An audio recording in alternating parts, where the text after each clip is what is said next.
வியாபாரிகளின் கோரிக்கையை ஏற்று வணிக ரீதியான கட்டடங்களுக்கு 18% வரியை ரத்து செய்த மத்திய மாநில அரசுகளுக்கு நன்றி தெரிவிப்பதாக தமிழ்நாடு வியாபாரிகள் சங்க பேரவை ஒருங்கிணைப்பாளர் அருண்குமார் தெரிவித்துள்ளார்.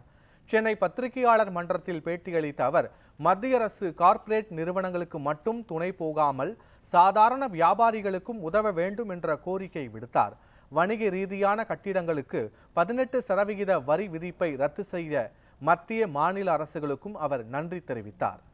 வாடகைக்கு 18% ஜிஎஸ்டி அப்படின்ற ஒரு சர்வாதிகார வரி விதிப்பை மத்திய அரசு விதிச்சிருந்தது. இது எந்த அளவு தாக்கத்தை ஏற்படுத்தும் அப்படின்னு கூட அவங்க அதை பற்றி ஆராய்ச்சி செய்தார்களான்னு கூட எங்களுக்கு தெரியல. வாடகை கூட ஜிஎஸ்டியா, துக்ளக் தர்பார் தான் இங்கே நடக்குதா அப்படின்ட்டு இந்த வணிக தினத்துக்கே தெரியல. நிறைய பேருக்கு இந்த ஜிஎஸ்டி குறித்த ஒரு புரிதல் இல்லாத நேரத்தில் வாடகை ஜிஎஸ்டி போட்டான்னு கூட நிறைய பேருக்கு தெரியல.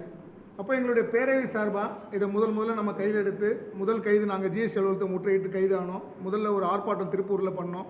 பல தூங்கி கொண்டிருந்த அமைப்புகளுக்கு இப்படி ஒரு விஷயம் நடக்குதுன்னு நாங்கள் தெரிய வச்சுருந்தோம். அதை எடுத்து பல்வேறு வணிக அமைப்புகள், லெட்டர்பேட் அமைப்புகள்லாம் இதுக்காக போராடினாங்க.